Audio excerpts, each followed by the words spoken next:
আমি যদি বলি যে আমি যুক্তি দেই, আমি প্রশংসা করি আপনি খুব ভালো বস। তো স্যার আমি যদি জবাবে সন্তুষ্ট না হই, আপনি সন্তুষ্ট না হন,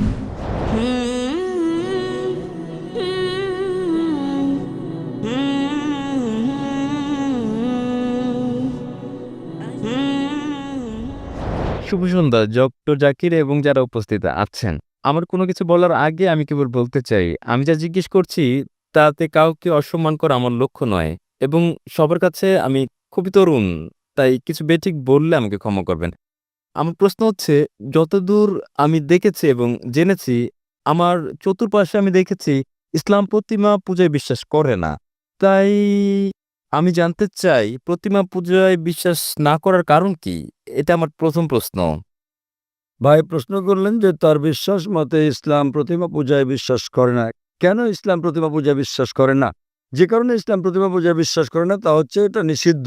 পয়েন্ট নাম্বার 1, আপনি ঈশ্বরের প্রতিমা বানাতে পারেন না। ঈশ্বরের প্রতিমা বানালেন আপনি ঈশ্বরকে অবমাননা করলেন। ধরেন আপনি প্রতিমা বানালেন এবং ধরেন প্রতিমাটা পড়ে গেল, প্রতিমাটার কি হলো? সেটা ভেঙে গেল। যদি প্রতিমা নিজেকে সাহায্য করতে না পারে, কিভাবে আপনাকে সাহায্য করতে পারবে? স্যার, কিন্তু এখানে আমার পয়েন্ট হচ্ছে, যদি ঈশ্বরের প্রতিমা থাকে সেটা আসল ঈশ্বর না হতে পারে যিনি বিরাজমান। কিন্তু এটি আমাকে তার প্রতি উপাসনায় সহায়তা করে, প্রার্থনায় মনোযোগ বাড়িয়ে দেয়। যদি এটা সাহায্য করে আসল প্রার্থনায় মনোযোগ বাড়াতে, আপনার কি ধারণা এটা কি ঠিক? ভাই বলছেন যে সে প্রতিমা যদি ঈশ্বরের প্রতি মনোনিবেশে সহায়তা করে সেটা কি তার জন্য ভালো নয়? কিন্তু ঈশ্বর যখন বলছেন আমার প্রতিমা বানিও না, তবুও কি আপনি বলবেন এটা স্রষ্টাকে মনোনিবেশে সাহায্য করে? এটা কি ঠিক না ভুল? যদি আপনি ঈশ্বরকে ভালোবাসেন তাহলে তাকে মান্য করবেন কিনা? যদি আপনি ঈশ্বরকে ভালোবাসেন তাকে মানতে হবে। ধরুন আপনি একটা কোম্পানিতে কাজ করেন এবং বস আপনাকে বলছেন যথাসময়ে অফিসে আসুন। আপনাকে ঠিক 10টায় আসতে হবে। আপনি বলবেন না, আমি যদি 11টায় আসি, আমি ঘুমাবো আরো ফ্রেশ থাকবো, আমি 11টায় আসবো। সেটা কি ঠিক না ভুল? সেটা ভুল। এরপর কিছু লোক আসলো 10টায়, কেউ 11টায়, কেউ বা আবার আসলো 12টায়। না না, কিন্তু আপনি জানেন আমি ভালো কাজ করতে পারি। কেউ আসলো 1টায়, আবার কেউ আসলো 2টোর সময়। আপনার কি ধারণা কোম্পানিটি ভালো চলবে? না, আমি আমার বসকে খুব ভালোবাসি। বস বলছেন যথাসময়ে আসুন, টা মানে 10টা। যদি আপনি বসকে ভালো না বাসেন তাহলে আপনি দেরি করে আসতে পারেন আর রেজিস্টারে লিখে দিতে পারেন আমি ঠিক সময় এসেছি। এটা হচ্ছে প্রতারণা। তাই আল্লাহ স্পষ্ট করে বলে দিয়েছেন কোরআনে যে প্রতিমা পূজা করা নিষিদ্ধ। এটা এমনকি হিন্দু ধর্মগ্রন্থে উল্লেখ করা হয়েছে। সুস্পষ্ট করে বলা হয়েছে, আমি আগেও বলেছি, শ্বেতাসূত্র উপনিষদে আছে, অধ্যায় নম্বর 4 অনুচ্ছেদ নম্বর 19, যজুর্বেদ অধ্যায় নম্বর 32 অনুচ্ছেদ নম্বর 3, না তাস্য প্রতিমা আস্তি, মহান ঈশ্বরের কোনো প্রতিমা নেই, কোনো প্রতিচ্ছবি নেই, কোনো ফটোগ্রাফ নেই, কোনো চিত্র নেই, কোনো প্রতিকৃতি নেই, কোনো প্রতিমা নেই, কোনো ভাস্কর্য নেই, কোনো মূর্তি নেই। যখন ঈশ্বর বলছেন কোনো মূর্তি নেই, কোনো ভাস্কর্য নেই, আপনি বলছেন না না, মনোনিবেশ করতে আমার দেবতা দরকার। কথা কে বলেছেন? হিন্দু পণ্ডিতগণ।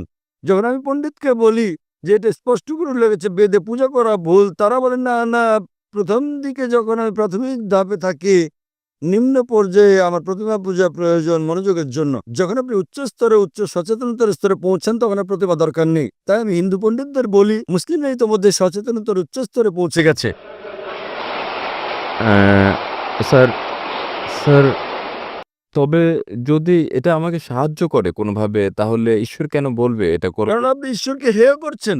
ধরুন আপনার বস বললেন 10টায় আসতে, না এটা আমাকে সহায়তা করে, আমি যদি 11টায় আসি শান্তি অনুভব করি, তাহলে আপনার বস আপনাকে বলবেন। যদি আপনার সহায়ক হয় তাহলে কোম্পানি থেকে বেরিয়ে যান, অন্য কোম্পানিতে যোগ দেন, যেখানে কেউ আসে 10টায়, কেউ 11টায়, কেউ 12টায় আসে। আপনি কর্মচারীকে বললেন 10টায় আসতে, ধরেন আমি কর্মচারী বললাম দুপুর 12টায় আসবো, আমি শান্তি অনুভব করি, এটা আমাকে ভালো লাগে, আমি প্রশংসা করি আপনি খুব ভালো বস। আপনি কি পছন্দ করবেন? প্রতিদিন আপনি বলেন আমার বস খুব ভালো, আমার বস খুব ভালো, আপনি তসবিহ জপেন, আপনার জপমালা, আমার বস খুব ভালো। অন্য কর্মচারীরা বিকেলে আসে, 2টোর দিকে আসে, আমার বস খুব ভালো, আমার বস খুব ভালো।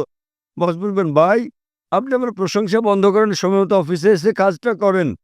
তাই আপনার ঈশ্বর, আপনার স্রষ্টা আপনার ধর্মগ্রন্থে আপনাকে বলেছেন, হিন্দু ধর্মগ্রন্থে, খ্রিস্টান ধর্মগ্রন্থে, মুসলিম ধর্মগ্রন্থে, প্রতিমা বানিও না। আপনি ঈশ্বরকে অবমাননা করছেন। এত ক্ষমতাবান ঈশ্বর, তার প্রতিমা বানাচ্ছেন। কে প্রতিমা বানাচ্ছে? কে বানাচ্ছে? মানুষ। তখন ঈশ্বর বলবেন আমি মানুষ জাতিকে বানিয়েছি, এখন মানুষই বানাচ্ছে আমাকে। কি বোকামি এটা! স্যার, কেন আপনি করেন না, না। যখন ঈশ্বর আপনাকে বলছেন প্রতিমার প্রয়োজন নেই, প্রতিমা ছাড়া ঈশ্বরের প্রতি মনোনিবেশ করো? স্যার, আমরা ঈশ্বরকে সৃষ্টি করছি না। আমরা যখন প্রতিমা গড়ি এবং আমি আমি ভাবি আমরা তাকে হেয় করছি না। যখন আমরা প্রতিমা বানাই, এটা কেবলই তার একটি আকৃতি বানানো এবং আমার ধারণা এটা তারই অংশ বিশেষ। যদি এটা সেখানে আপনাদের থাকে না। বেদে উল্লেখ আছে? স্যার আমি হিন্দু নই। আমি বেদে বিশ্বাস করি না। তাহলে কি আপনি খ্রিস্টান? আমি জৈন। জৈন। জৈনরা কি ঈশ্বরে বিশ্বাস করে? হ্যাঁ, তা করে। আপনি কি আপনাদের জৈন মতবাদ জানেন? কে আপনাদের ঈশ্বর বলেন আমাকে? স্যার প্রভু মহাবীর। তিনি হলেন ত্রিতাঙ্কা, তিনি ঈশ্বর নন। আপনি জৈন মতবাদ জানেন না? স্যার আমি নাও জানতে পারি না। জৈন মতবাদ একটি নাস্তিক্যবাদী মতবাদ।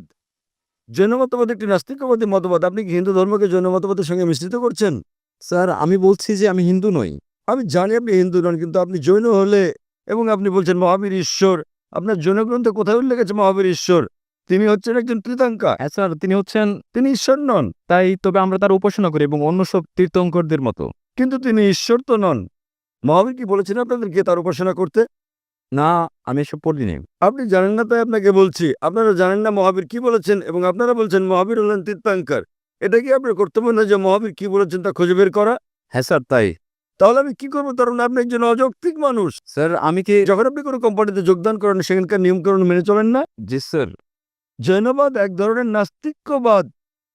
তাই তারা বিশ্বাস করে যে যারা জীবন লাভ করে তাদের মৃত্যু জন্ম জন্ম মৃত্যু জন্ম মৃত্যু হয়। যদি আপনি চক্রমুক্ত হন, যখন আপনার কোনো ইতিবাচক নেতিবাচক দিক থাকে না, তখন আপনি লাভ করেন নির্বাণ।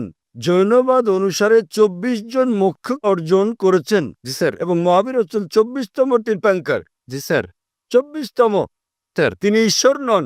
স্যার। তার মানে আপনি আপনার মহাবীরকে চেনেন না, জৈনবাদ সম্পর্কে জানেন না। কিভাবে আমি আপনার সঙ্গে জৈনবাদ নিয়ে কথা বলি? স্যার আমি এখানে তা বলছি না স্যার।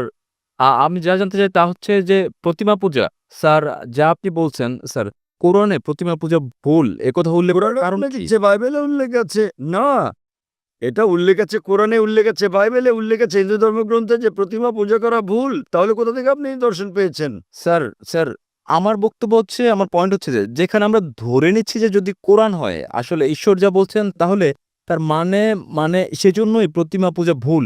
আমি যদি বলি যে আমি যুক্তি দেই, হতে পারে তা একটি পয়েন্ট ছাড়া যুক্তি। তবু যদি আমি বলি যে কোরআন ঈশ্বরের বাণী নয়, তাহলে কি আসল যুক্তি যে প্রতিমা পূজা ভুল? খুব ভালো, তাহলে আপনাকে বলতে হবে কোনটা ঈশ্বরের বাণী।